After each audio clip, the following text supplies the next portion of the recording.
Good afternoon. I'm Jacob Reynolds. I'm the Partnerships Manager at the Academy of Ideas, us lot who've been organising the Battle of Ideas Festival. So far I hope you've been enjoying yourselves, and I hope that we carry that on through this session, which I've been really looking forward to ever since we put it in the programme, not least because it's something that we in the Academy of Ideas office are constantly arguing amongst ourselves about, this topic of lawfare, the use and the abuse of law to fight for freedom. And because really this session gets to the heart of the relationship between law and society. And I mean, for us, as I say, we've been arguing about this a lot, and the way the discussion usually comes up for us is something like this, that law, or at least the way people feel the presence of the law in their lives, is often as a kind of imposition. Law is something that is done to you. When there was various lockdowns passed, there were laws that saying you could not do this, and as a result, your life was curtailed in various ways. Or if the government, say, decides to ban a promotion on junk food, that's again, it's like there's a law or a piece of legislation that's passed that puts a specific limit on what you are allowed to do. And so most people, day to day, feel the law as an imposition in their lives. But in recent years, there have been a number of campaigns and court cases and pieces of legislation that have either been passed or looked to have been passed that have increasingly started looking at the law as something that you can use the law to defend freedoms, not to be an imposition on you, but to open up a space for freedom that you previously didn't exist. And the kind of maybe paradigmatic cases in this area are one when the various wrangling over the government's higher education bill, where they were going to say, look, we're going to pass some law so that we can expand, say, freedom of speech on university campuses, because X, Y, and Z things have happened on university campuses, and so there's less freedom than we'd like there to be, so we'll pass a law. And as a result of that, there will be more freedom on university campuses. Or indeed, when people have taken, and there'll be lots of experience of this in one way or another on the panel, but where people have, say, taken people to court and said, you cannot do this to me because there is this piece of legislation that says that in the cases that we'll probably hear about, my opinion on some aspect relating to sex or gender, that's protected in law. And as a result, you, my employer, the government, whoever it is, can't do these things that you wanted to do because I'm going to use this piece of legislation to protect myself. So that's kind of at least how I understand how we've been having these discussions. But what this raises is a number of interesting questions, which I hope we'll have some time to get into. The first is it the right approach to look to defend freedom through the law? Some might say that the response to a surplus of laws, too many laws telling us how to live our lives, is not to introduce more laws that say no, no, no, but just to get rid of the laws altogether, and that freedom is found not through passing laws, but in the absence of legal restraints. Other people would say, no, this is simply naive, the world doesn't work like that, we've got to positively use the power of government or change universities or however it is to change the way that people experience the world and open up more space for freedom in their lives. Of course, recent examples such as the overturning of Roe versus Wade put in the front of our minds that the law can be a slightly fickle thing. It can change through interpretation and change through social conditions as well. So that's a slightly long-winded way of introducing the fact that can we fight bad law with good law? Can we change minds by using the law? Can we change society through the use of the law? And should liberty and our freedoms be contested in the courts, or should it be contested in wider society, or is there no kind of dichotomy between those two issues at all? So to help us navigate our way through this, I'm delighted to introduce our panel. I'm especially delighted to first introduce Jeremiah, who's a barrister and legal counsel for ADF International. ADF International have been one of the partners and supporters of the Battle of Ideas, in particular, partner and supporter of this particular session. And we, as Claire said, for those of you who are around for the welcome address, we are a very small organization that nonetheless managed to put on a big Battle of Ideas every year. And that's in part because we have some really great supporters and partners who want, like us, to explore some issues without necessarily dictating an answer, who recognize that there are difficult contested questions, and although sometimes I might fall on one of them and Jeremiah might fall on the other side of such an issue, nonetheless, the importance is to have an open debate about those issues. And so we're really, really grateful for the support of ADF, and so thank Jeremiah for that. He's also, by the way, the former senior Crown Prosecutor for the CPS. Speaking second is Maya Forstater, who probably to most of you needs no introduction. We had to send a volunteer off to go and get her because she'd been harassed by so many people who wanted to interview her and capture her on film and take a quote. So Marv Statter's the Executive Director of Sex Matters. You can go over and see more about them and learn more about the organization at their stall in Assembly Hall. Speaking third is Sarah Phillimore, who's a barrister, a campaigner for Fair Cop, and a member of the Bad Law Project. Bad Law Project also you can go and have a chat to over in Assembly Hall. Speaking next will be James Tooley, who's the Vice-Chancellor of the University of Buckingham, author of A Beautiful Tree, and although he doesn't have a stand, you can probably just go and talk to him anyway. Drinks later. Preferably over drinks, and preferably if you're carrying one to use as the conversational opener. And then speaking last but no means least is Luke Gittos, who's a criminal lawyer.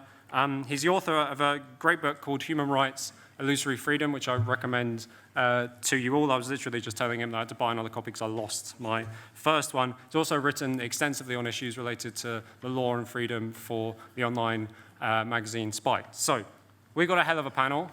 I'll try and keep things in relative good order without being overly legalistic or formalistic about it.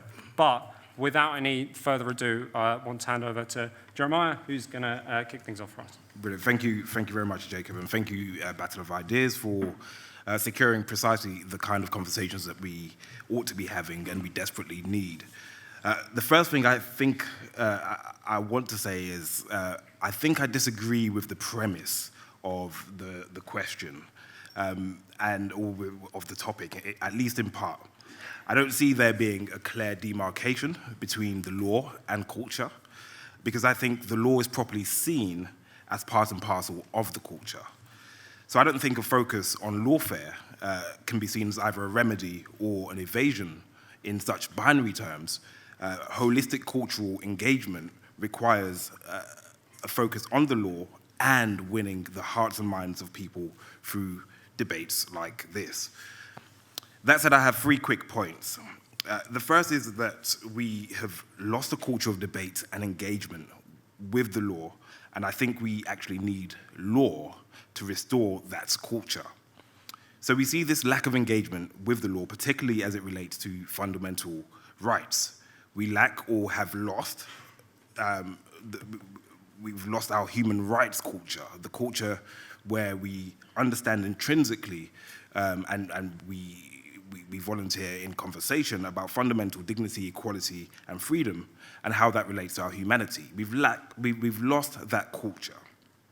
So the average person, and I tested this with my brothers just before this phone call, and let me know if you don't think they're average, but is unlikely to be able to identify where their rights or freedom of speech are legally. The average person in this country just doesn't know.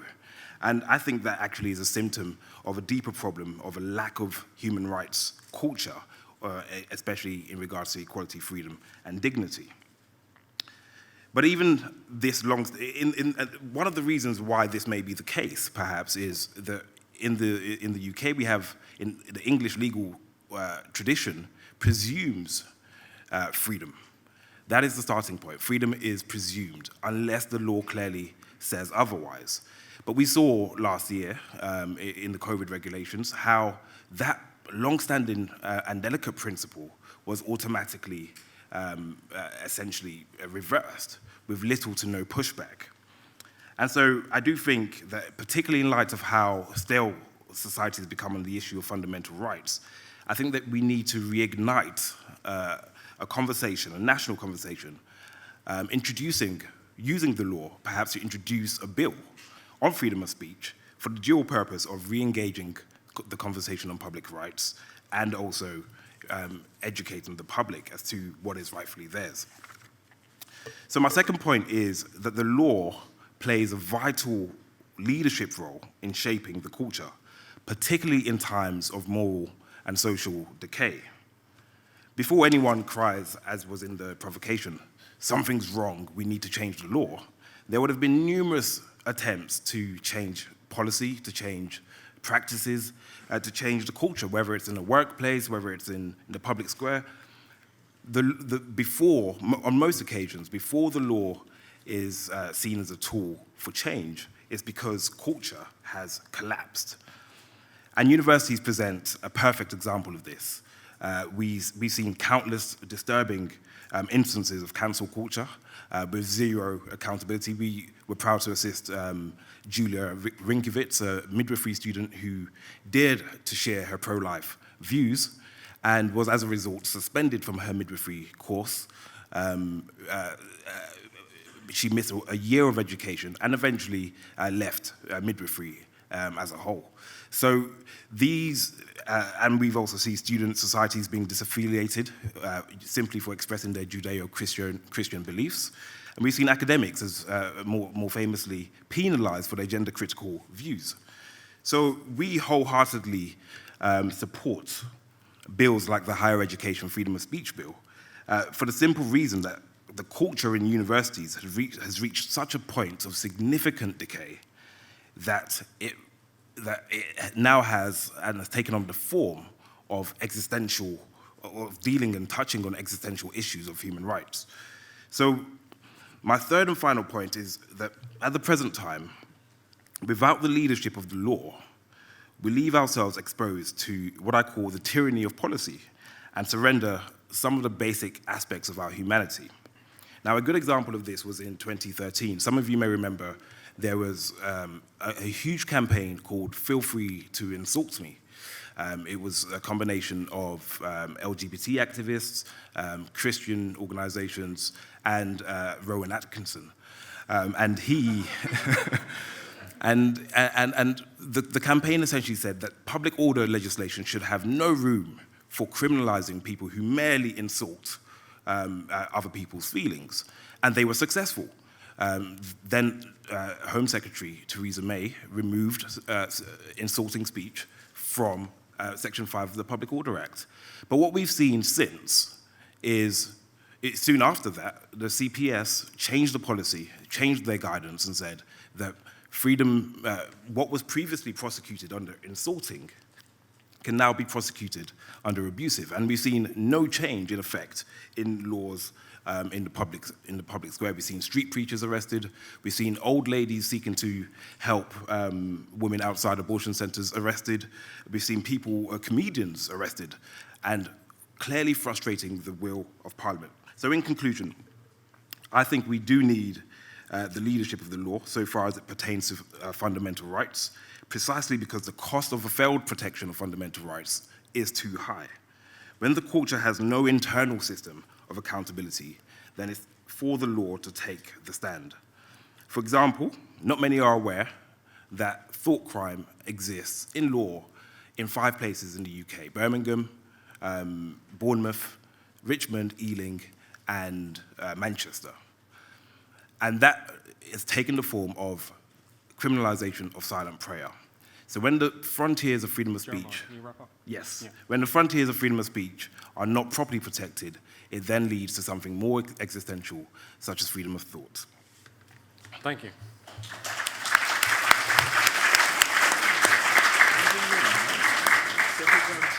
Maya. Thank you. Thank you to the Battle of Ideas for inviting me to be on this panel. I'm very much aware I'm the only non-lawyer, non-professor on this panel, which hopefully means, well, maybe a good or bad thing, but I'll try and keep it simple enough that I can understand it. What I am, or well, I still am, is claimant. I took my employer to tribunal because I lost my job for saying that sex is real, and I lost, and then I won, and that created a precedent that protects people at work, and it's got my name attached to it, so people can say Forstater if they're being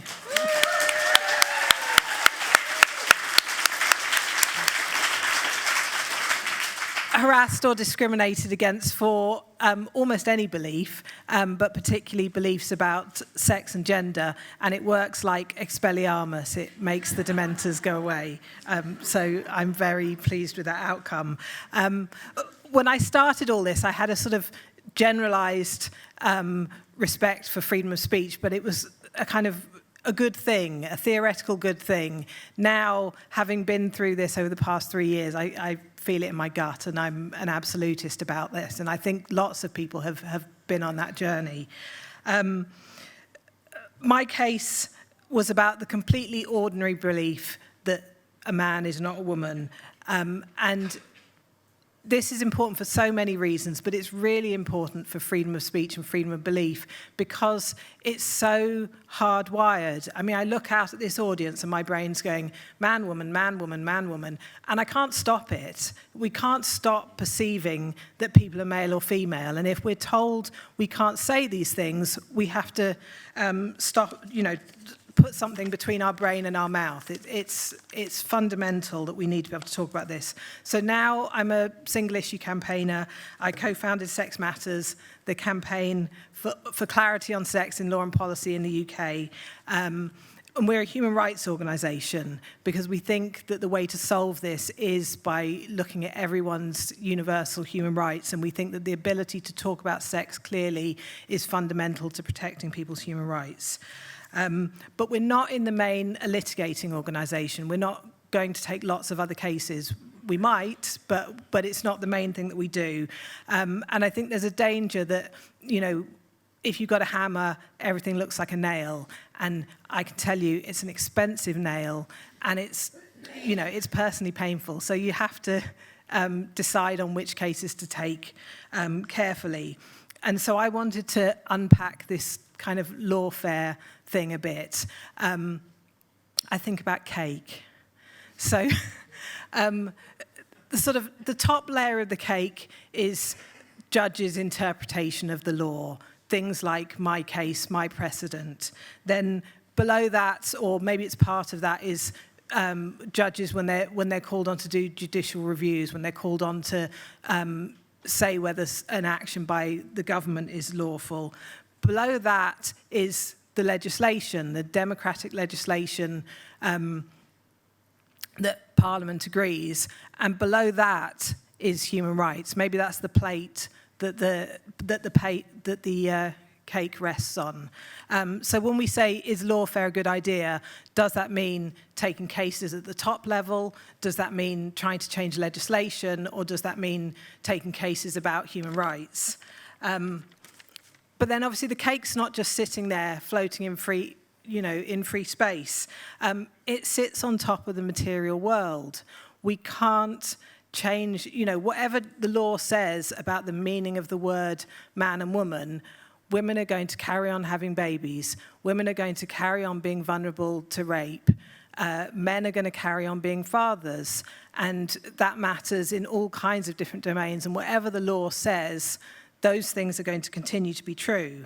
So there's the material world, there's the words that we use to talk about them, then there's human rights, then there's legislation, then there's how judges interpret them in court. And I think when we're thinking about kind of where to poke this with lawfare, we have to think about how those things stack up. And then on top of that's the icing. There's regulation, there's guidance, there's how the law is explained to people and whether they understand it or misunderstand it, and sort of where in that cake is the problem. And one thing that I discovered through my case was, you've got this lovely idea of a cake, and then it's like someone stuck a fish through the middle of it. And that's the equal treatment bench book. So this is the guidance that's given to judges that tells them not to follow the law. And this thing is written with no political accountability. There's no judicial accountability on it. It's not subject to freedom of information requests. It's the most unaccountable thing, and it allows the lobbyists who we think influence how it's written. I mean, you can see the lobbyist language is in there. You can't find out which lobbyists influenced it, but it's Stonewall, obviously. Are writing things into law. So, they're not even thinking about which slice of the cake they're taking. They've just stuck a fish through the middle of it.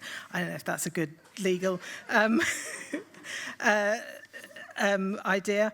And then, I think what can we do? We need to defend reality and the words to be able to talk about it. We need to be able to use I think, use human rights to sort this out. And, you know, I say trans rights are human rights. And that doesn't mean what everyone tells us, which is trans rights are whatever people tell you they are. It means trans people have the same rights as everyone else. They have the right to freedom of expression, freedom of belief, not to be discriminated against at work, not to be humiliated or tortured. But of course they don't have the right to change sex, because that's impossible. And then finally, the understanding the law matters, which is what Sex Matters really does. And can I just say one more thing? Over the past 3 years, public opinion on this has changed. So it's gone from 59% of the population supporting the Gender Recognition Act to 32%. That's 10 million people have changed their mind because we had public debate, and we had public debate against all odds. So I'll end with something that George Orwell didn't say. Freedom is the freedom to say that men can't be women. If that is given, everything else follows.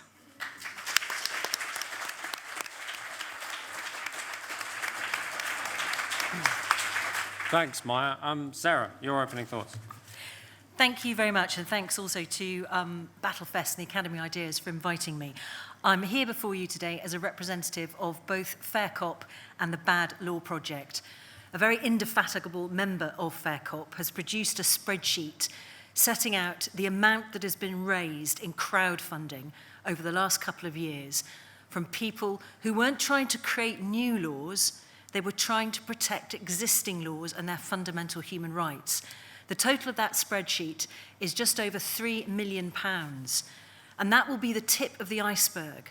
For every Harry Miller and every Maya Forstater, I estimate there will be thousands of people who faced similar unlawful interference with their fundamental human rights and did not have the resources or the bandwidth to do anything about it. So that 3 million is a drop in what I suspect is the real ocean. I don't for a moment underestimate the difficulties of lawfare that Maya has touched upon. The emotional costs are not factored onto that spreadsheet.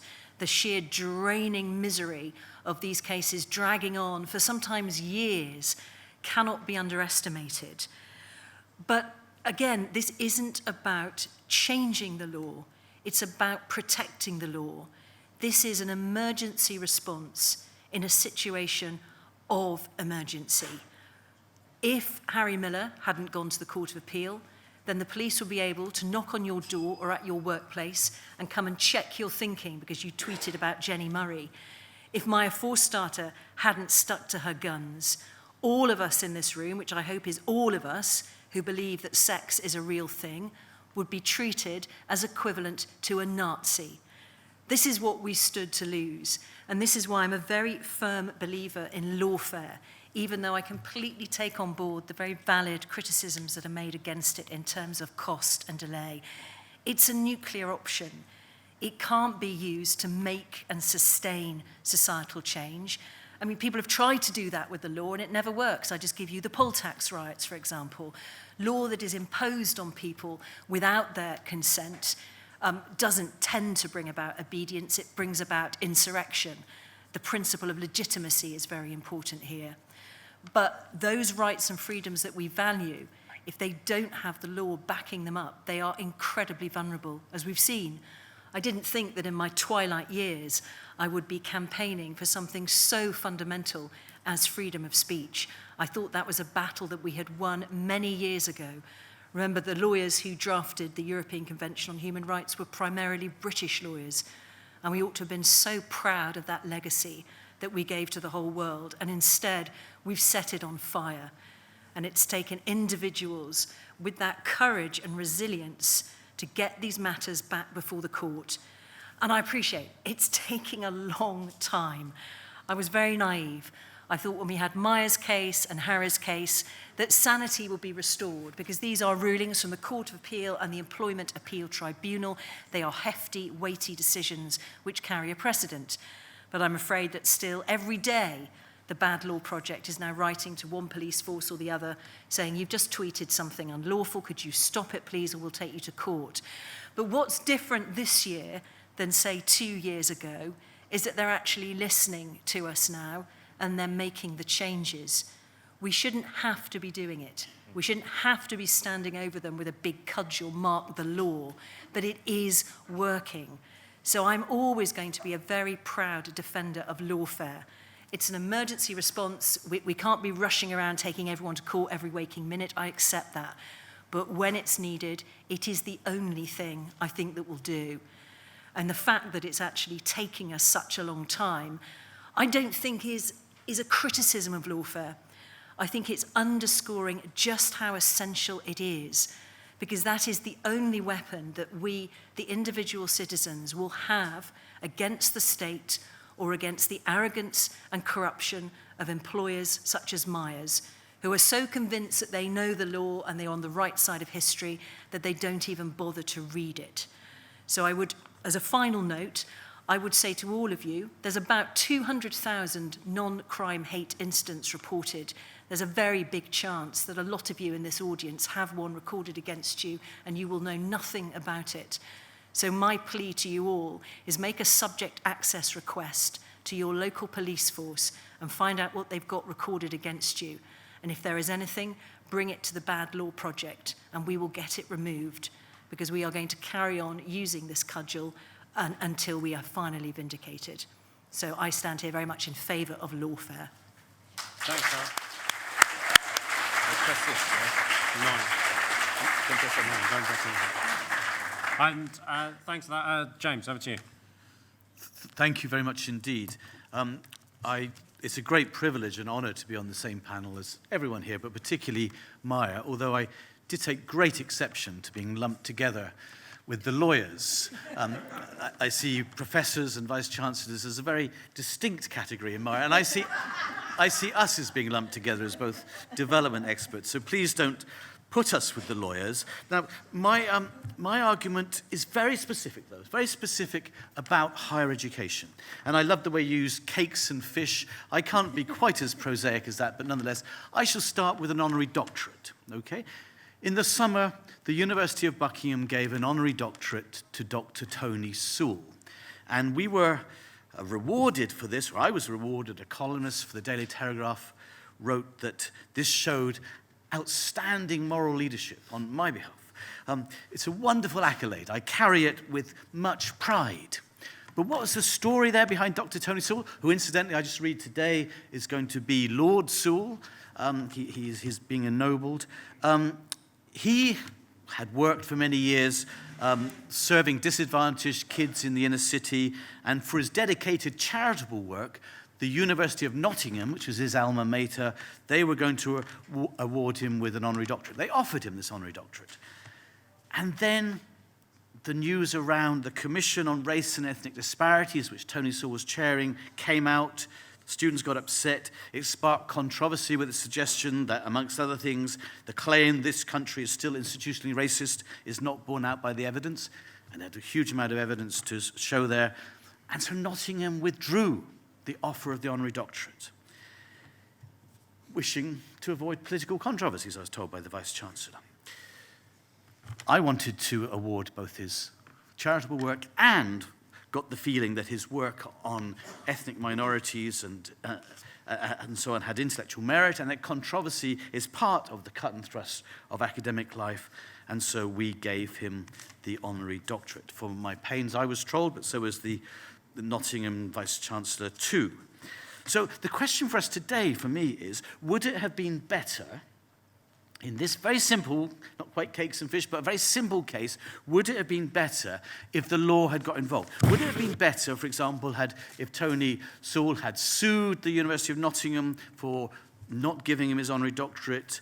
Would it have been better if he'd got a generous settlement to this effect to keep him quiet, so then none of us would know about it? Or is there something about the fact that Buckingham was there to step in, to do the right thing, to show outstanding moral leadership, that suggests that the law In this case, I'm not saying in other cases, but in this case, the law might not have been necessary. Anyway, first of all, I got 5 points. I'll see how many I get through. But one is there is existing legislation anyway. It's the 1986 Education No. 2 Act, and it's been used, Section 43, it's been used to great effect by stalwarts like Toby Young and Dennis Hayes to fight issues around freedom of speech. That goes back to 1986. Did we really need some more law? Secondly, even though there is this legislation, it hasn't got rid of the climate of fear that many academics, the self-censorship that many academics feel on campus.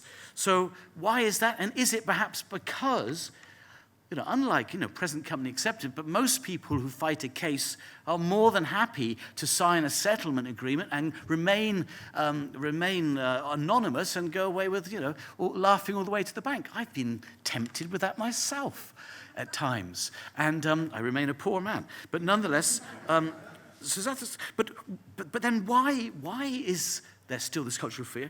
The unfortunate fact is, the vast majority of students don't want freedom of speech. There was this horrific HEPI, Higher Education Policy Institute survey, that found 79% of students believe that students that feel threatened should always have their demands for safety respected.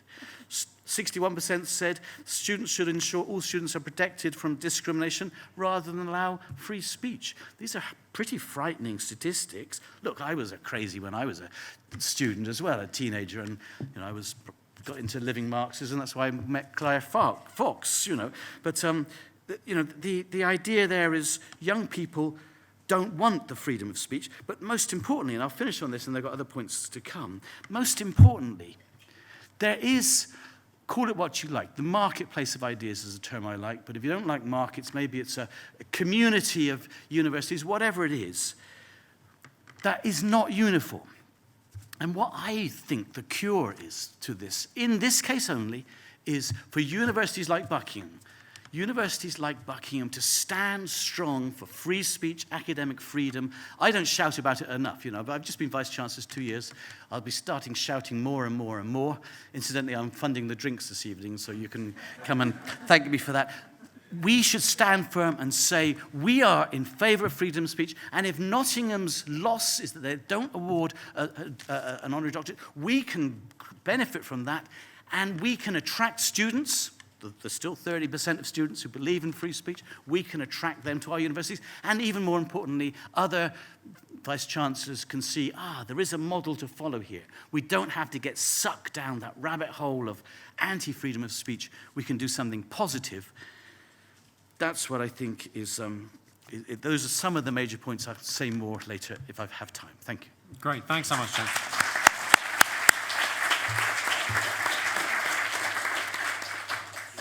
Thanks, James. Luke. Thanks, Jacob. I am a lawyer, but I'm a criminal defense lawyer, which I think, to deploy Maya's poetic metaphor, puts me somewhere between a very expensive nail and a fishy cake.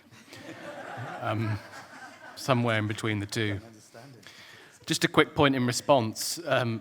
Jeremiah argues very eloquently that we need to cultivate what he calls a human rights culture, and that we need the leadership of the law in order to do that. I would take an oppositional perspective and say, I can't imagine anything more draconian than using the law to lead in the creation of our social values. Because that isn't creating social values, that's enforcing legal values. And I think there is an important distinction between those two things. In fact, I would argue that separating the law from culture is a prerequisite for a freer society. If you look at all the major developments in human political freedom, in this country particularly, it involves the law getting out of our lives, not introducing more law. I use the example of the fight for sexual liberation and the rights of homosexuals. Those rights were not contained in a piece of law. Homosexuals became more free because the law was repealed. And I think quite often we mistake a culture of civil liberty, a space where the law is not, with a human rights culture. And I think we need to argue for the former rather than the latter. Which brings me on to the question of lawfare. I imagine that for most people, this is quite a strange phrase. I associate it with a tax lawyer called Joe Morm. I don't know how many people know his sort of self-righteous flushed face from Twitter. But Joe Morm continues to sue almost everyone all the time for almost everything. The good thing is, and he raises enormous amounts of crowd-funded money and then blows it by losing over and over and over again. But the problem is that Mr. Morm is now far from alone. We now have a range of organisations who seek to bring cases to advance a political perspective. And fundamentally, I think that is a growing problem that we all need to be aware of and vigilant of. I heard it said in a debate this morning that the law has become a playground of the left. It seems that for some, the solution is to allow the law to become the playground of the right, or at least the other side of the culture war. I think that is, to put it very lightly, a mistake. The law should be nobody's playground. It's an institution, a social institution. In fact, the more the law becomes involved in resolving political questions, the more its historical institutional role becomes compromised. Of course, it's an illusion that courts pass their decisions with complete objectivity and impartiality. Judges are political people, like you and I. Their politics comes to bear on their decisions. But part of the institutional role of lawyers is to try and balance that out and maintain the institutional integrity of the court by removing the culture and politics of the outside world as far as possible. The more that the law becomes involved in these debates, the less it can hold itself out as authoritative. It is supposed to draw its authority from its own history and traditions. For those who don't know, and I imagine that's most people, courts make their decisions on the basis of precedent. Cases from senior courts bind the hands of lower courts as to how they make their future decisions. And the purpose of that is to give the law its own institutional authority. The more that politics becomes involved in influencing these cases, and the more that we bring political cases in front of judges, the more they become removed from their own internal logic in a way which I think is undesirable. And this is where I would draw a distinction, and I think it's an important one that perhaps Sarah elides in her comments. There is a big difference between individuals standing up for their individual rights through the courts, as Maya has done and how Harry Miller has done. Of course, when an individual is subject to unfair and unlawful treatment, there should be no question about their ability to fight tooth and nail to enforce their own rights. There is a big difference between that kind of case and actively seeking to litigate a case in order to make a political point. And I think that it's beholden on those who are involved in the courts, lawyers, judges, and litigants, to maintain that distinction as much as possible.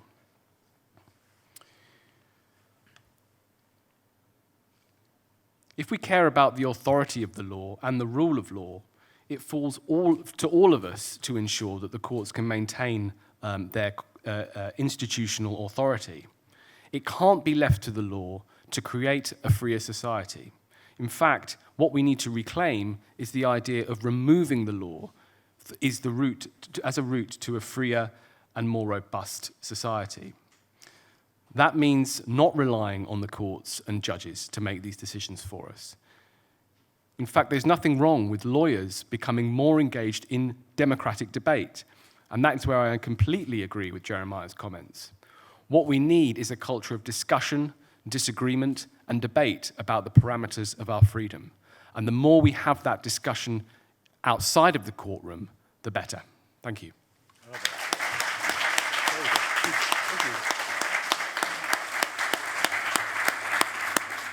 Okay, so in part, I'm sure, because of the way that I set this up with who spoke in which order, I'm sure everybody's desperate to come back at each other, but we're not going to let them because we're going to have this out in the court of public opinion, as it were. So we'll have this discussion out through the audience. So we'll start with some hands. There's that gentleman there. Yeah, take that one to the back. Thanks. I'm Dennis Hayes, who James mentioned. I've been campaigning through Academics for Academic Freedom since 2006. And we've defended hundreds of academics and students, and often Christian students, who get into serious trouble because they've got strong beliefs. And we've defended them when they've been disciplined or threatened in various ways. And I've hardly ever used any of the legislation, except to slightly embarrass HR departments and vice-chancellors by reminding them that this exists. They don't care, right? They already believe they can do what they like. But there has been a shift in the cases. I've always been worried about lawfare, and perhaps you could talk, Sarah, a bit about the Sanchez case, because it doesn't always work, in Sanchez versus Bristol. But recently, we've had people coming, and there's a completely different shift to the nature of the issues they bring. They've already got involved in complaints procedures. Long, tedious, drawn-out internal complaints procedures where they've complained about aspects of the curriculum or aspects of what they call woke indoctrination that's going on in their universities. They come to us when it's almost too late, because I would never let them do that. I'd say have a public debate. And what really worries me, and it's never happened before, but it's because of the success of cases that we've mentioned that are that started to change the atmosphere. And the idea that you have a free speech champion or a director of academic freedom and free speech who will intervene will encourage more and more academics and students not to engage in a public debate, to leave the public sphere altogether and disappear into disciplinary and complaints procedures. That's what's going to happen. You're already seeing it happen. So, I'm with Luke and James on this, that if you leave the public sphere, and don't have the arguments out, you will not win. You mentioned lots of the good cases where debate has changed things. It's debate has changed things, and that has been really great, and the campaigns and all. But if it continues and people just go through complaints and legal procedures, that will destroy free speech, particularly in universities. Thank you, panel, for your comments. It was very interesting. But I feel slightly that you may have diagnosed the disease, and I think maybe Maya and Claire, you've dispensed the drugs, the medicine, but how do we get the patient to take the medicine? When you've mentioned that, like, the CPS has just ignored judge rulings, or the College of Policing just ignores the new rules on these non-crime hate incidents. If we've got Sussex Police the other day had a veiled threat to someone because they mentioned a rapist. How do we get the public sector bodies, the blob, to actually do what the law is telling them to do with these judgments? My position is that law can't do politics. Not that it shouldn't, but that it can't. But I wanted to ask you three, because I think you three raised it, and it came from that gentleman over there. Is the attack on law, is it coming from this idea of policy? Because when I was a child, there was no such thing as a policy officer. We didn't have policies. And now there's a policy industry, and everybody's got a bunch of policies. And it creates the idea, the total illusion, and it is an illusion because law is real, but it creates the illusion of bespoke law, that you can have your own law that just applies to you, and therefore you can ignore statute. You can ignore what law says. And then we need, because I don't think your cases are lawfare, because all you're doing is enforcing the law. So that's not politics. And if anybody is trying to bring cases to make political change and constantly failing, then that's why they're constantly failing, because it doesn't work. But is it policy that's causing the confusion? Hi, I was wondering what the panel thought about UK defamation law and the relationship that has to protecting freedom of speech. I think what's quite interesting is in many high-profile debates about protecting freedom of speech, say on university campuses or so on, a lot of people seem to be a lot more concerned with who may or may not have been invited to attend probably quite a kind of poorly attended event on some campus somewhere. But we don't often tend to talk about how people perhaps can still very easily be prosecuted, or their money can be burned if they say something wrong about someone who has quite a lot of power or has the time and money to enact a libel lawsuit or something like that. So I was wondering what you thought about that with regards to freedom of speech as well. Thank you so much. I would like to say, because we are talking about freedom of speech and law, so freedom of speech actually has some limits according to the law. And this is something that we cannot forget because, for example, hate speech is something that is like, is one of the limits, and is that in the international human rights law from the United System or the European Convention of Human Rights. So when we talk about, for example, that someone is being banned or fired for express ideas about sex is what men are men and woman, it's good. I mean, everybody has the right to think and speak about that, but depend on how you deliver that speech, and if that becomes discriminatory or creates hate to these groups that for transgender or transsexual groups that usually have been like marginalized and discriminated in society. So I think that there are like much more layers here than just that. Thank you. Yeah, sorry, I jumped in there, Dennis, because I wanted to respond particularly. You said Raquel Sanchez's case didn't work because she didn't win. That's something probably I should have addressed in my speech. The benefits of lawfare are not simply creating a precedent. You can lose a case and still achieve a great deal.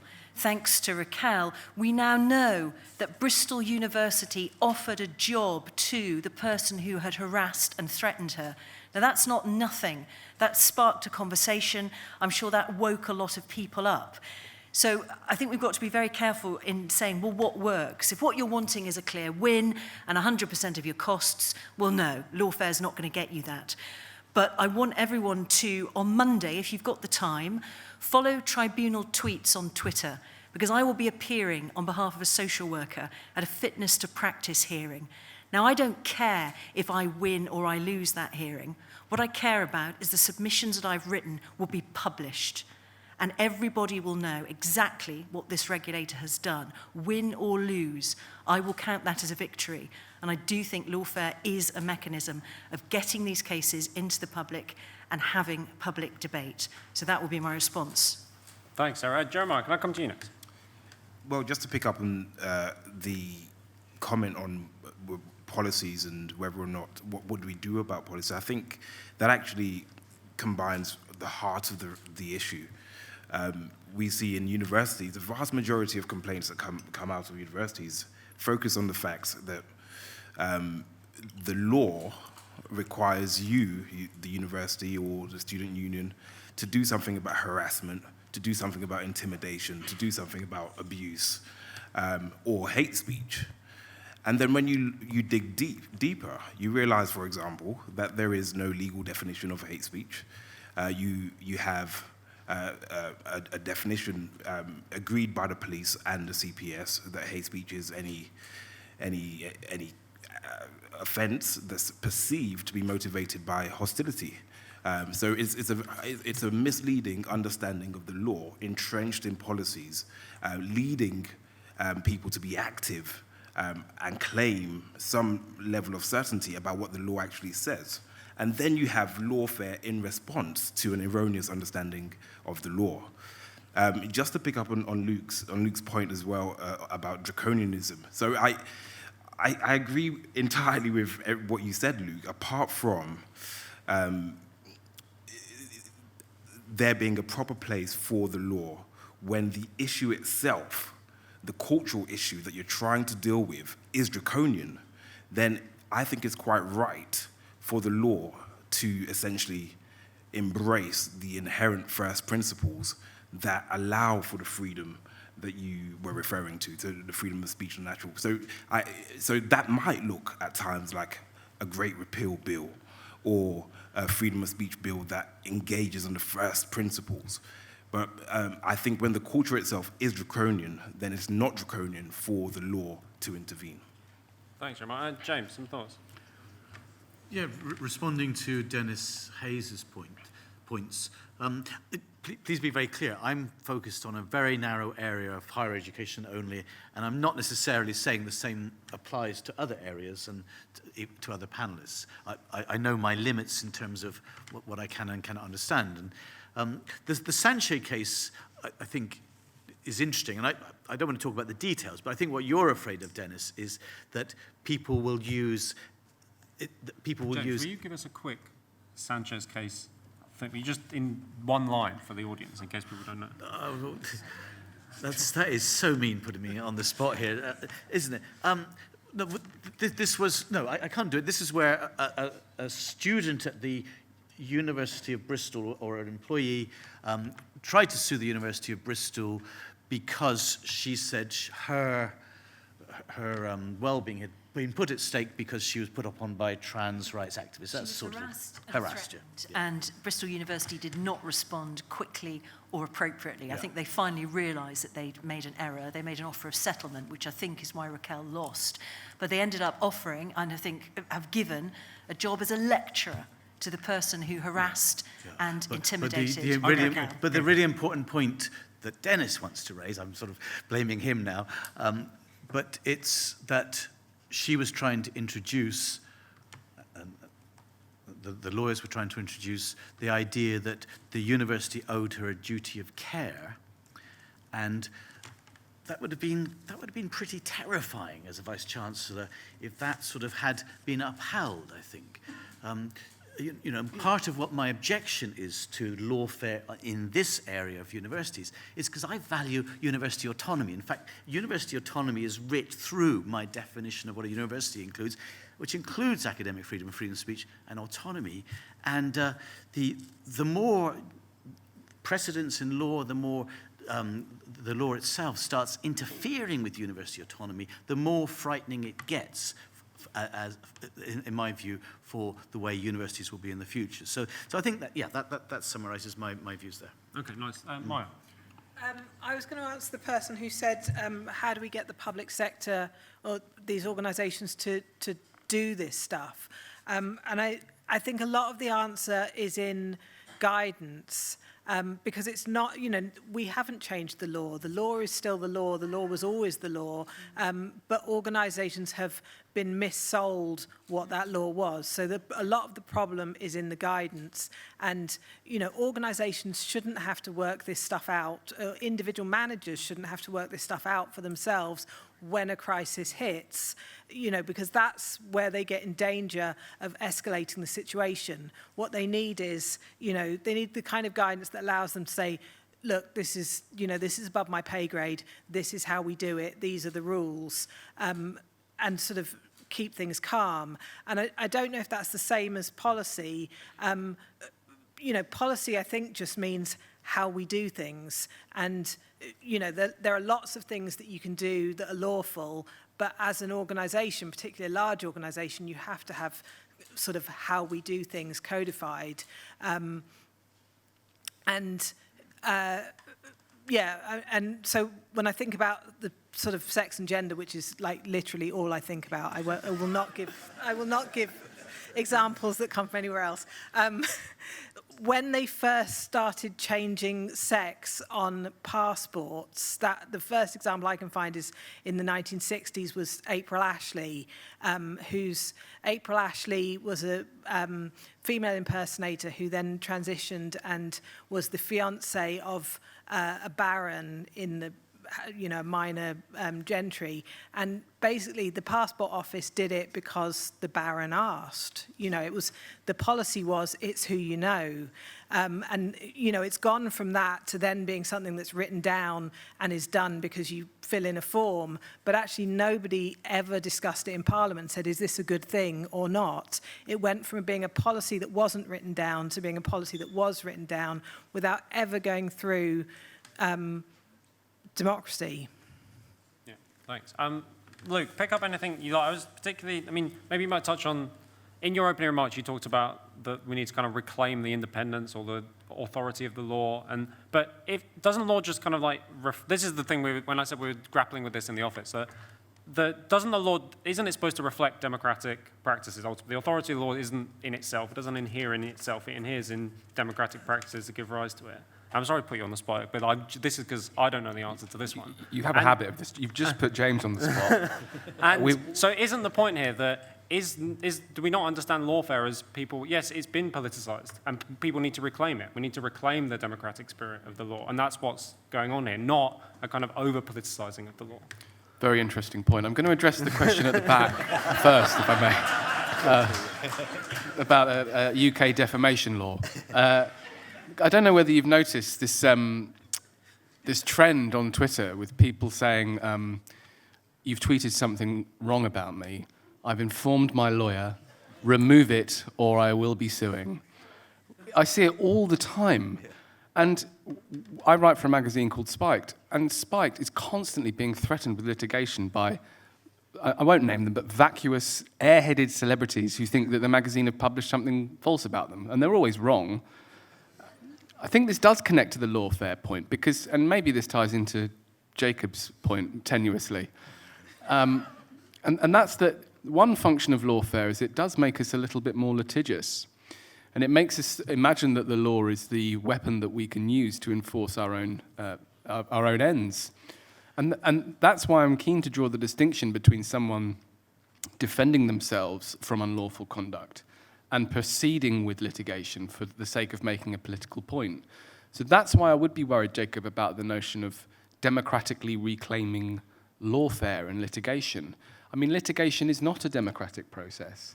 It's a process involving one individual, sometimes in conflict with another individual, sometimes in conflict with the state. It's not a process involving the demos. The ideal is that the law reflects social values to the best that it can. But there is always a gap between those two things. And the legal history is a process of refining out those differences in as much as we can. And the refining process normally takes place at the level of the legislature, the legislators, and public pressure. And I think we would stray into sort of historical error to imagine that judges and legislation led the way when it comes to social change, because if you look at as I suggested, the important moments of legal history, it actually goes, it's the other way around. Public pressure forces the courts to recognize that society has changed. Just very quickly on this point around Sanchez, which is a case I'm not aware of the detail of, so I'm wary of making any judgments on it. But I think Dennis's point is very important, which is cases can go both ways. And you never know. When you place the control of these political issues into the hands of a court, you may well end up creating an authority which goes directly against what you want. And of course, the more that we bring these cases, of course that there are sort of subsidiary benefits to bringing these cases, like greater transparency. We can read Sarah's no doubt fantastic submissions on Monday. But we do have to be extremely careful that we don't effectively end up passing and delegating the authority for carving out our political space to judges who we don't elect, we have no control over, and if we don't like their decisions, we are fundamentally stuck with them. All right, great, thanks. Let's come back out to the audience. Okay, there's a hand right at the back, or I'm liable. In fact, there's two that I probably missed the first time around. So on either side of the room, as it were, take those two first. Hi, thank you very much. It was a really interesting panel. And I was just wondering about culture and law. And I don't know if, isn't it that law...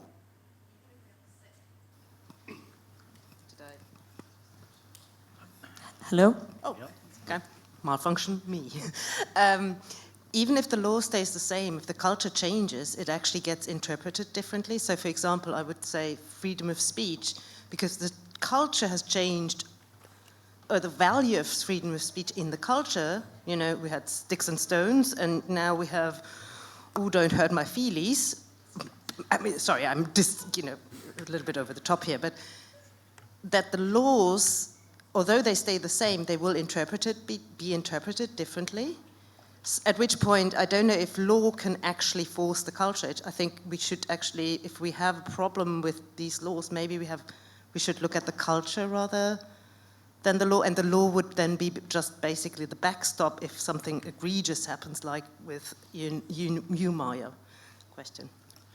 So I'm also a lawyer of a sort, so I have proclaimed to have a bias in this. Interesting, James, I get where you're coming from in terms of the university and that more decisions, more rules in place could be quite constricting upon the university hierarchy. But isn't one part of the problem that universities have, to an extent, been acting to their own tune for a while, and that has led to issues occurring where they haven't necessarily been following the law, maybe? And another point, in terms of the benefit of lawfare, I don't know if universities such as Buckinghamshire would feel so confident and able... Just try again. No. back. If there hadn't been people who had brought a case against other universities and actually shown that some of these practices are wrong, and the consequence of potentially buckling to, say, demanding students, surely it's all an element of risk. And at the lowest level, student uproar becomes the biggest risk until something else, like a court case, becomes a higher degree of risk, and that perhaps brings sanity back to the table. Yeah, so I think as a university student myself, I just wanted to kind of defend university students and like the idea that university students are against free speech. I think a lot of the questions students are asked are more like, are you for safety? Are you for protecting human rights? Where everyone usually says yes. But it has been my experience, just as a first year, that even slightly pushing back against, is it really about safety, saying something kind of like, maybe we should value free speech a bit more. It takes very little to kind of change people's opinions on it, because you have just been sold this idea of safety. And I think bringing in the law sort of from above to legislate universities will make it easier for students to kind of be against some authority. So I think I want the panel to kind of discuss whether bringing in laws on universities is the way to do it, or just kind of nudging these students just a little bit more to think about free speech and how this safety thing harms students.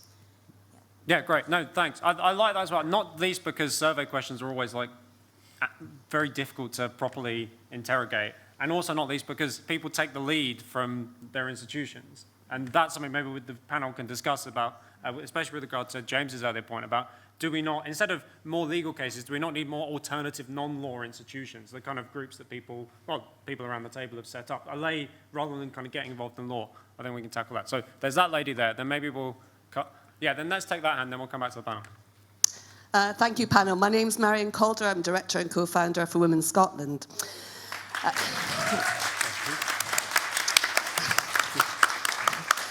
We were successful earlier on this year on appeal for a judicial review on gender representation on public boards. So we're going back in for another judicial review, because once is not enough, we need to do another one in November of this year. I would like to ask the panel their views on what should happen, or is lawfare acceptable when draftings of bills are so poorly made, as in Scotland we've had multiple bills, whether that's the Named Persons Act or the football hooliganism and harassment in words. So we've had various bills that have been pulled back on judicial review, but purely they were very badly framed from the get-go. So it gets to the point where individuals like myself and organisations are having to crowdfund to actually address points that should have been picked up at the time these bills were drafted. What kind of mechanism perhaps that could be used that's not a judicial review of pieces of legislation? I just wanted to make a comment on the last point regarding the efficacy possibly of taking a point to the court so that we get a ruling, and it might be a ruling that we don't like, because I think that it is a worse situation where organisations in, for example, universities or government bodies are allowed to make rulings without any reference to a clear definition. Once we get a decision, if it's a bad decision, at least it's a decision, and hopefully we can appeal that decision. But whilst we've got this muddy ground where they can just do whatever they want underneath the table, I think ultimately, without that clarity, I think we're in a much worse situation. And also, it forces people to make up their own minds. And if you get a decision, so people can go, yeah, that's wrong, that is wrong. If people disagree with it, then they have the opportunity to actually do something about it. And that's a way in which we can engage, like the British population, with any injustices, perceived injustices. Because those things are not necessarily not happening just because there haven't been a decision on it. It's just that more open to abuse, my concern. So my opinion is that we should favour a ruling, and at that point we've got something that we can work with. Yeah. Okay, on the panel here, and probably in the audience, we're all friends here, right? We're all broadly trying to expand the domain of liberty and freedom in our lives. We're all broadly worried if someone tells you can't call a man or a woman or whatever.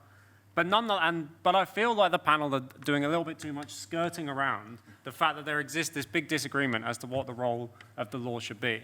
And I wanted to kind of come to you first on these set responses, Jeremiah, because if the audience will bear with me a second, when you read these accounts of the end of the ancient Roman Republic, there's all these people constantly taking each other to court, and it's kind of like chaos because the sort of moral framework that used to guide Roman society was in the process of crumbling away. And in its place, instead of having a proper, they eventually had a few wars about it, but in the absence of there being ability to have a debate, you had people just taking each other to court left, right, and center. And that wasn't productive. I'm not saying that what you're advocating is everybody taking each other to court. No. But when you're a lawyer, doesn't the answer always seem to be, well, let's have another court case about it and that will settle it? How do we navigate that tension? Well, absolutely. My position has always been that you have to win hearts and minds as well as address the law as well. I think that is part of winning hearts and minds.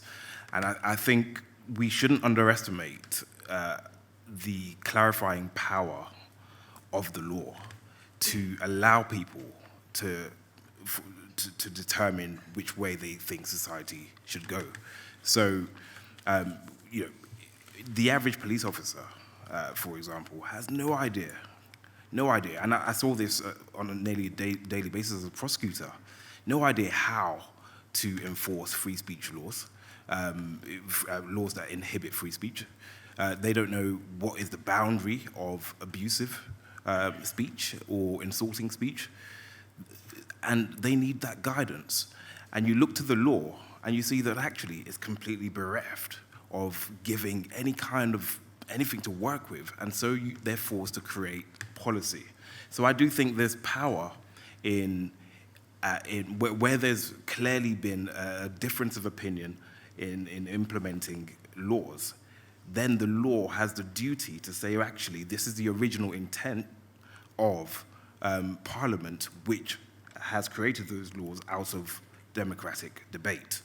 To give an example of that, our hate speech laws in this country, stirring up hatred based on religion or sexual orientation, we actually have excellent laws under Section 29J of the Public Order Act, you can look it up, which basically says that, yes, we have hate speech laws, but none of these laws should be interpreted as restricting criticism of religion or sexual orientation or in any way, shape, or form conveying your views on marriage. We have that in law.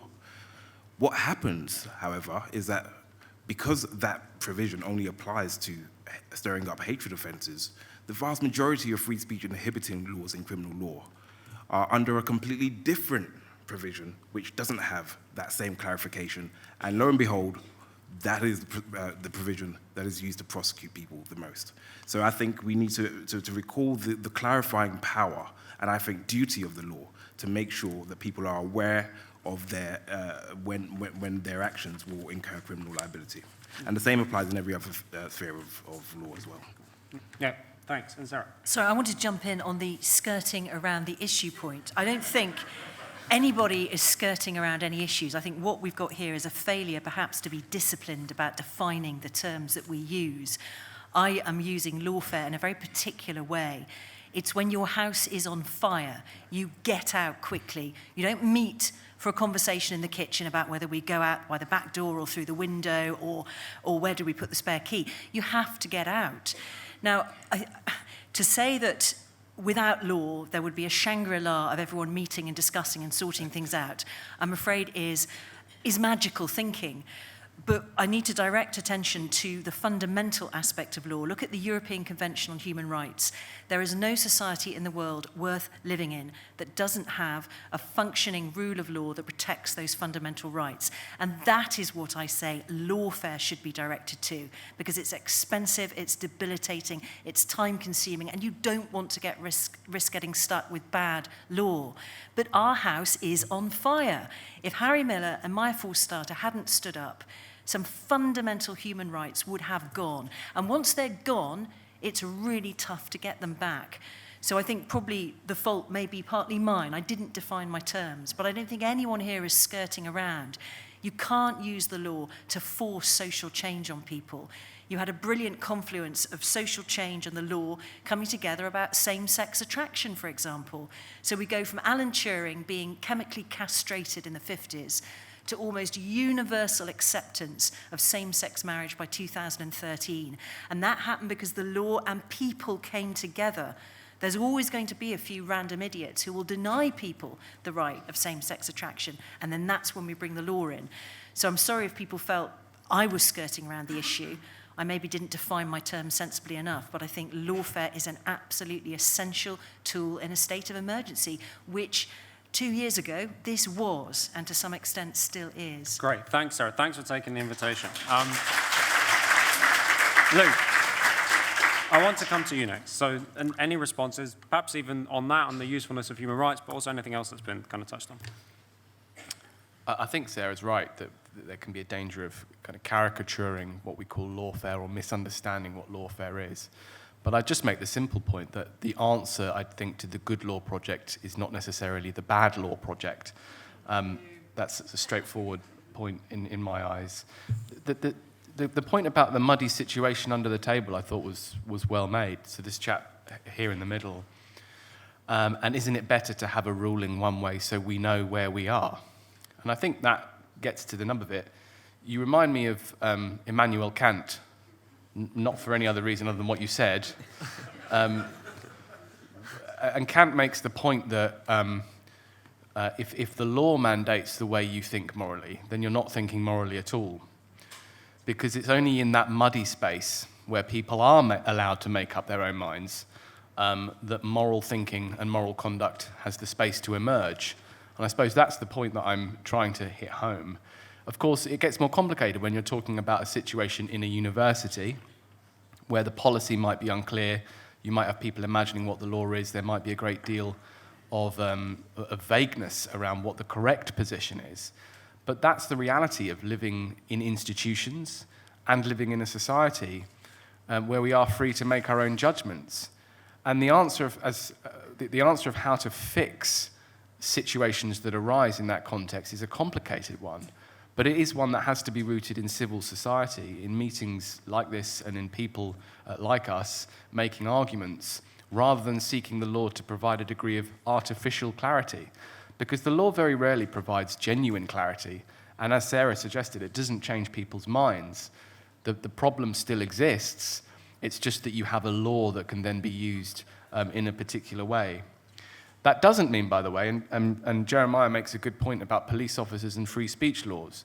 What we don't want are police officers who can make up their own mind as to how to police speech. But of course, the answer to that is not guidance, because there is reams and reams of guidance about how these laws ought to be enforced. There are Court of Appeal decisions. I think there is now CPS guidance on how to enforce harassment laws and things like that. The answer is to remove the broad discretion that the police have under criminal law to punish people for what they say. Currently, our speech is curtailed by harassment laws that were drafted in the 19th century, and not many more of them are newer than that. And they bestow an enormously broad discretion on law enforcement as to how and when people are prosecuted. So I get people through my office fairly regularly being prosecuted for what they say. The problem there is not a lack of guidance, because there's plenty of it.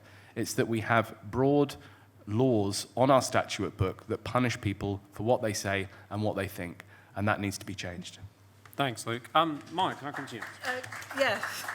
I mean, maybe my point is too simplistic, but it seems like if the problem is the law, you fix the law, and if the problem isn't the law, then you fix something else.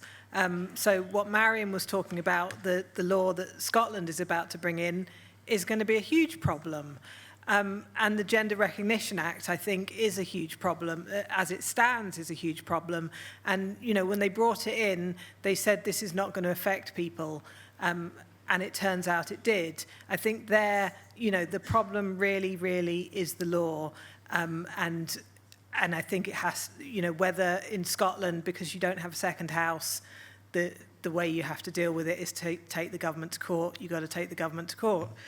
I think that's different from, you know, where your problem is individual injustice because, you know, the law is there, but your employer's not following the law. And, you know, the employment lawyers always say to me, it's better to have a good job than a good employment tribunal case. You know, the way to do this is not to scale up from the 3 million we've spent to spending, you know, hundreds and hundreds of millions. It's to stop these injustices happening in the first place.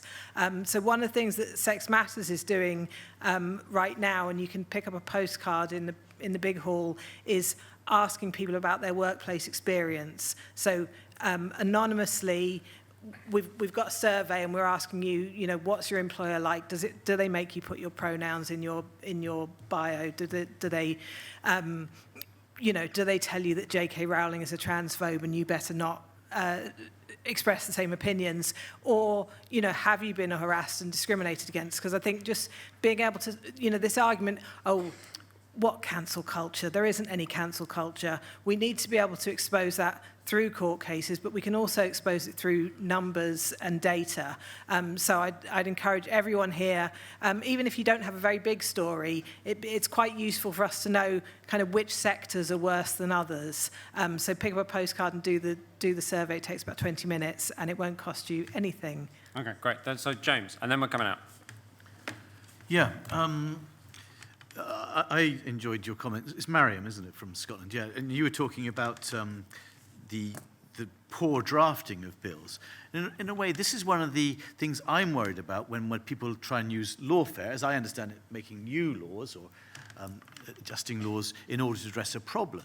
So, for instance, in the Higher Education Act, the bill that's going through Parliament at the moment, there was this unbelievable definition of freedom of speech, which would have set the clock back tens of 20s of years. It was actually restricting the Higher Education Freedom of Speech bill actually restricted freedom of speech only to an academic's area of expertise. This was there in the bill. It went through the Commons. It went through the Lords once, I think it came back.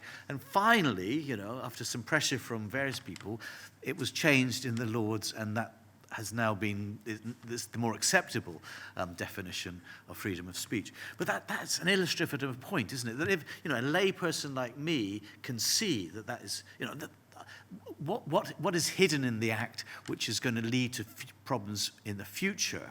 So that's the first point. I mean, I think several points I've heard are really around, you know, Maya, it was wonderful that you won your case. Thank God you won your case.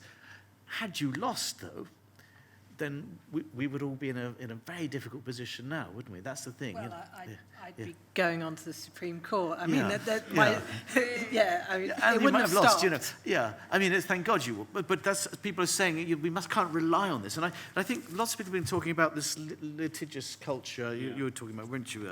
And the culture of grievance, you know. I do dread, even though I'm totally in favour of free speech, academic freedom, I do dread what you might call malicious or vexatious use of this new law. People bringing cases, you know, flooding our inboxes with more and more grievances, as if we haven't got enough grievances already to deal with, and really pretending it's around free speech. That's my fear. There's existing legislation we've got. Dennis is doing marvellous. Toby Young is doing marvellous things with existing legislation. So that's my definition of lawfare, is creating new laws to deal with the problem. We don't need a new law. Unfortunately, we've got one. Okay, thanks. So I'll start at the front here. Thanks so much, Shara Ali. Some of you may know that I'm taking the Green Party of England and Wales to court. I'm in huge admiration of the panellists and Luke in particular. I think I'm in awe of lawyers who, because I'm a moral philosopher by training, who seem able to put, you know, moral philosophers out of a job. But in my defence, I think the law is far too important to be left to legal experts alone. Now, as I'm listening to this and wondering what we mean by lawfare and what are the reasons why one might want to go to court, I'm thinking, how do I classify my own case? And just very briefly, of course, my ultimate justification for going to court It's because I want to defend my right not to be discriminated against for having a gender-critical belief. And I also want, as an implication, if by God I hope we win this case, I also want to make it less difficult for people to defend their right in political parties to be able to express their views, and for women to defend their right just to articulate their concerns. So I see that as very important. And maybe I'm using the law as it's supposed to be used, which is I'm fighting discrimination against my good self. But what I see as also happening, and this is partly addressed to Luke, because I felt as if you were defending a position which might be called legal positivism, I'm not sure. But that's to say that the law is almost acting in a moral vacuum. But it's not an accident that the law is as it is. And so we have to make that law, going back to Sarah's point again, as though those who act in total arrogance as if they know the law haven't actually read it. So this is the problem we have at the moment. We're having to go to court in order to assert our rights as we believe them to be. But if we didn't do that, it would be as if those rights didn't exist. So the problem really is that we have to do this, as Mill said, we have to turn the truth into a living truth.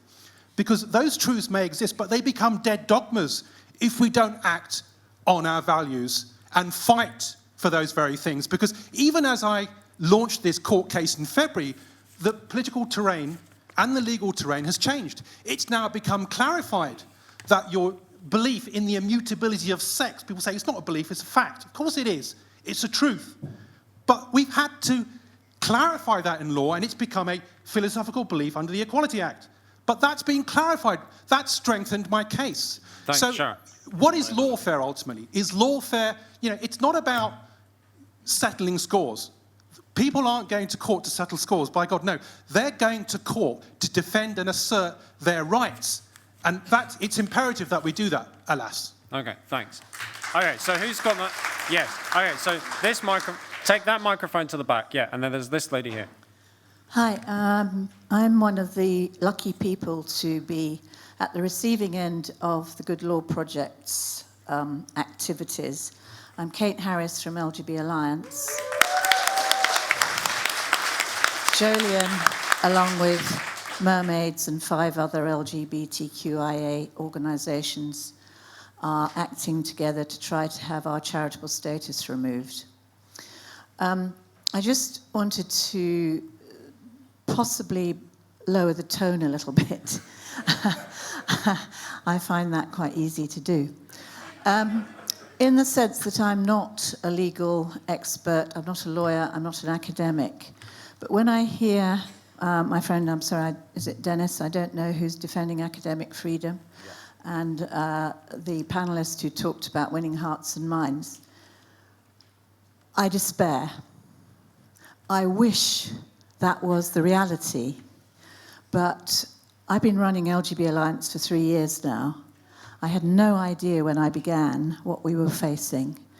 Maya, Sarah, Allison Bailey, all of the people who have taken cases to court I think we feel that the law is our last resort. And the reason for that is that we're living through a period of insanity in the Scottish Parliament, in the UK Parliament, in many English-speaking countries, where there is a complete refusal to acknowledge basic facts of sex. There's a complete neglect of child safeguarding, which leading to the scandal that we're seeing today of children being unnecessarily medicalized. Our politicians don't have the guts to speak up.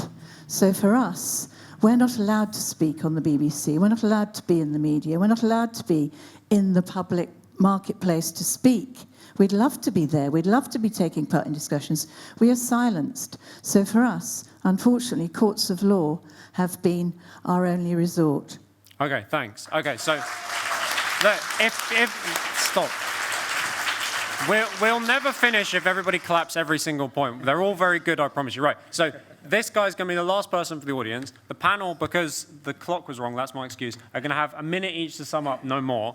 and then we'll carry it on over coffee. So I have a lot of sympathy with that point, but I still, and also I've been involved in a lot of campaigning against some of the restrictions around lockdowns, the mandate and the vaccine passport, and we won out and won. We tried to win hearts and minds. Now, some people wanted to do judicial reviews, and they did it, right? And they lost because but what you're trying to do then is convince a judge of the merit of your argument from a lawyer's point of view, and it does actually then circumvent having a debate with the public. Now, I get it's difficult, and often when you're not allowed to be brought on and discuss, because actually your opponents did the very same thing. They never had a debate with the public and convinced them of their position. They just went straight to the civil service and other institutions. So I understand individual responses like that, and there's been a lot of courage from many of you to do it. But I would say that, you know, if you look at America, the problem is now that politics is seen as law, right? And you have to be a lawyer to be in politics. We've got a responsibility, I think, to take out those difficult arguments and win them with the public and convince them to it. And even, especially so, when it feels like the house is burning down and there's no option, I think the more that we can do that and get it into the public realm and encourage the public to have a say, because in the end, the best laws are often made by the public making decisions about what happens if we look back in history. And actually, we change policy that way too. Great, thank you. No, don't clap. You can clap as much as you like once the session's over, and you can't clap any of the speakers. So I'm going to now invite for their final remarks. And literally a minute and no more. And we'll do this in the same order we did originally. So, Jeremiah. Right, thank you. I'll be very quick. I think we are in a state of emergency. When the state feels emboldened enough to criminalize what you think in the privacy of your mind, then there is simply no option but to challenge authority and to seek freedom. Thank you. You have to at least let him finish. And the more boring but important point is that to answer the question of this debate, we of course have to do both. We have to engage and win hearts and minds, and we have to challenge authority when authority is not protecting the inherent freedoms of individuals. And so until that stage, I'm afraid I'm completely on board for lawfare for justice. Great, thanks, Jeremiah. Please, come on, save it to them. Maya. I think I want to agree with something Jeremiah said right at the beginning. I think it was Jeremiah, about having a human rights culture. I think we do need a human rights culture. We need a new human rights culture that recognises that human rights are limited, but they're important and they're universal. I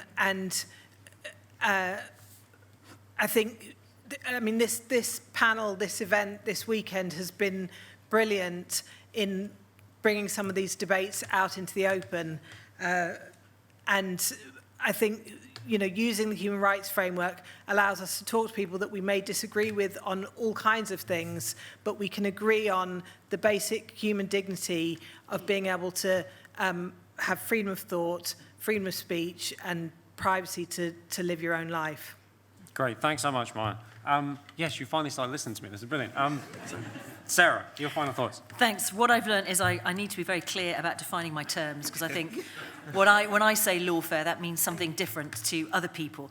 But I'm really glad of the discussion, glad of the interactions. But if I'm right in understanding what some of the panel was saying, I find it very chilling, because I think what was said to Maya was you shouldn't have risked going to the courts in case you got a bad decision. Well, Maya had already been frozen out of her job for saying that sex is real and it matters. And every single person in this country owes her a huge debt of gratitude. Otherwise, all of us who think that sex is real and it matters will be considered on a par with Nazis. We wouldn't just be risking losing our jobs, we'd be risking losing our liberty. The police would be sent to arrest us. So I'm saying, of course, using the law to affect social change, unless you're a billionaire with time to waste, is foolish. It won't work. But I'm coming at this from a very different angle. I'm saying when fundamental rights are under threat, it is an act of moral cowardice not to do what you can to defend them. So Maya had no choice. Well, she did have a choice. She could have slunk away or she could have fought. And she fought and she won. And we all owe her an enormous debt of gratitude. Great, thanks. Okay, well said, Sarah, thanks. James. So, Shara Ali, you're taking the Green Party to court, and I hope you have good lawyers. Incidentally, do you know the definition, or distinguish good and bad lawyers? Bad lawyers can let a case drag on for years and years. Good lawyers can make it last even longer. But seriously, isn't there a place, though? Isn't there a place for the Green Party, just like for a university, to say, actually, we only want people here who believe certain things about LGBTQ, blah, blah, blah, this sort of thing. Isn't there a place for that? Isn't it a worse society if we have all institutions having to be uniform? Isn't it worse for society if we can't allow this competition between ideas and so on? So my view is actually let the Green Party stew in its own stew its own, whatever the word is. I can't think of the word. Join another party. Come and join my party, the Conservatives. No, don't bother for now. And if you were hinting that I was against Maya, no, I'm absolutely in favour of what Maya's done. God bless that she did this. But yeah, that's full stop. Full stop. Thanks, James. Luke, close out. I'm tempted to say something just either exceptionally banal or offensive to see if they'll clap. But I hope I never argued that Maya should never have fought her case. In fact, I drew a distinction between hers and the kind of cases that I would talk about as lawfare. And I think Jacob's right, we are all friends on this panel. Fundamentally, we agree about ends, and this is a debate about means. And I think largely we can come around to a lot of agreement. In conclusion, I'd say that the violation of individual rights that we saw with Maya's case and Harry's case is one thing, but resolving the cultural issues that give rise to those infractions is another one altogether. And I think it's appalling that your last resort, or perhaps even your first resort, when discussing issues around LGB survival, is the courts. I think that says a lot about our contemporary culture, and I think that's the problem we need to engage with. I'm willing also to accept that maybe I'm wrong here and that we are living through a different kind of epoch where maybe it's the law that's going to lead social change, and it's going to be the law that has a prominent role in changing people's minds about important social issues. I just think that historically we should at least be extremely sceptical. Thanks. Great, thanks so much.